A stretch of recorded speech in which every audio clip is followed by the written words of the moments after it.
Welcome back to the deep dive. Today we're digging into some really potent source material excerpts from the transcript of Kode's Lie Through You My Teeth visualizer. Our goal here, to really pull apart the narrative and the emotional language. We're looking at how it talks about internal conflict, performance, masking, Yeah. that intense modern feeling. Exactly. And this is a really concentrated look, how these specific words capture that feeling of just information overload, internal chaos for you, the listener. What hits you right away is that contrast. The monsters inside versus the performance outside. It sets the stage immediately. Yeah, let's jump right into that internal chaos first, because the source is incredibly specific about the mental distress. It doesn't just say sad, it defines the threat. It says, monsters not the ones under the bed, ones up in my head.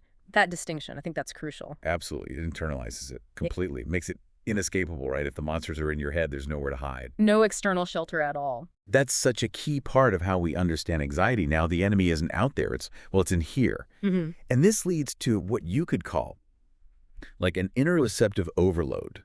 Your own mind is messing with basic functions. And we get these really specific sensory complaints, things that show that mental strain. Feel like it's too loud to think or too crowded to breathe. That too loud to think part, that's pure cognitive shutdown. Right. Like cognitive exhaustion. The internal noise is just so overwhelming. You can't process anything. Your mind's a stadium roaring, and you can't hear yourself. That stadium analogy is really spot on. And the source even shows how trying to get outside help for this internal pressure cooker, well, it just doesn't work. It mentions trying professionals, saying, doctor, they tell me I'm a mess. I said they did their best. I can't get no relief. That's a really stark moment. External salvation is just off the table. Precisely. And the moment that external help fails, the person is left feeling sort of victimized by their own body, their own mind. It's reinforced by that language of being controlled, demons controlling me. It turns the anxieties from just feelings into these like active, hostile things running the show. And think about what that means for you listening. If your internal world is broken and the experts can't fix it, what's the only option left? You have to build that public face, that survival mechanism. That failure is the perfect jump-off point, then, to talk about that public facade. If it's chaos inside, the outside has to look perfect. Absolute. Which brings us right to masking. The source is explicit about it. It notes, I got two faces and one's just for me. One for the world, curated, functional. The other just for the self, for the pain. And the physicality of keeping that up. The text gives this really tangible image. Don't know how to smile, I just slide through my teeth. Wow. Yeah. It's not easy, is there? It's like grinding, forcing yourself into shape. The smile isn't real. It's squeezed out, exhausting. That image, the forced smile, it's a perfect metaphor for how unsustainable that kind of performance anxiety is. And it leads us straight into the source's explicit mention of, well, impostor syndrome. It says, I deserve an Oscar, no speech, and then right after, feel like an imposter.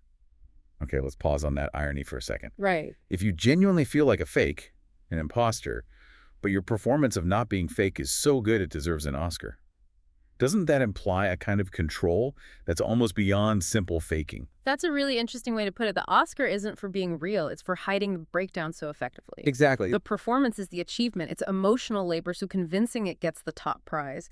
But the better the act, the more the world buys the facade, right? Which just isolates the person more. Precisely. The system rewards the mask, which just widens that gap between the inner monster and the outer Oscar winner. And that reward, it fuels the imposter feeling even more. So, okay, the noise inside is overwhelming. Doctors are no help. The performance is draining you. What's next? Trying to manage, just survive the pressure day to day. And this takes us to the coping mechanisms. The source mentions self-medication pretty directly. Drinking shots like water on me, it's that immediate, almost desperate attempt to turn down the volume on that internal echo. Yeah, it's trying to find silence chemically because it couldn't find it mentally. And this is directly tied to admitting defeat, which is so powerfully stated, I know I'm a goner. That's not just feeling down, that's resignation. Giving up on the internal fight. And look how it pairs with don't know how to cope. And those darker hints of escape, one too many dreams cross away to smoke. It suggests wanting to just check out completely, not just from pain, but from the self. That feeling of inevitability, it loops right back to the cognitive exhaustion we started with. They can try to run, try to drink, but the text is clear. Escape isn't possible. Cannot run the noise drowning in the echo. That internal space is just a closed loop. And echo is such a good word there. An echo is just a reflection.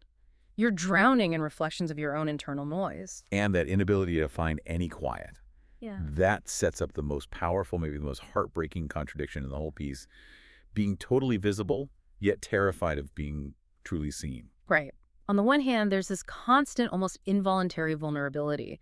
The source says, I can't take off this heart on my sleeve. Your feelings are just out there, Yeah. public, unavoidable. Yeah. It feels very modern, that kind of emotional hypervisibility, where you're almost expected to show your emotional state constantly. But then that clashes violently with this deep existential fear of being found out. Yes. The source gives us that direct contrast. I can't even try to fit it because I'm scared that the world might just find me out.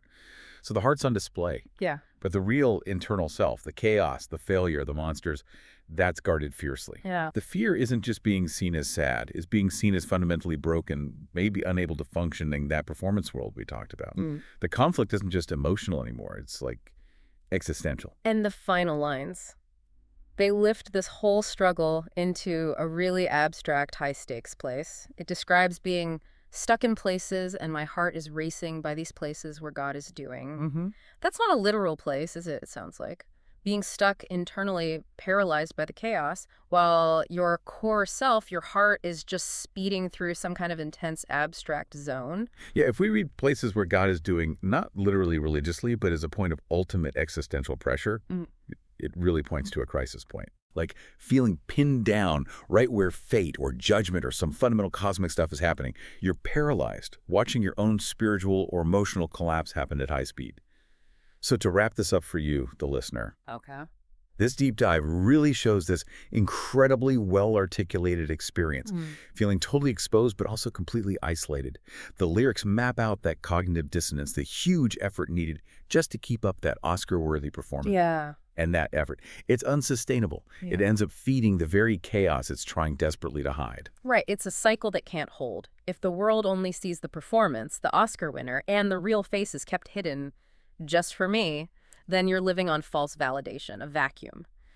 So here's the final thought we want to leave you with, drawing from that very end of the source. It finishes with heat. Heat. Given everything we've discussed, the fear of discovery, the exhausting performance, what happens when that intense desire for recognition, for heat, slams into the terror of being truly found out? When that mask inevitably slips, does the heat they crave turn into something destructive, like existential burning? Definitely something to think about. We'll catch you on the next deep dive.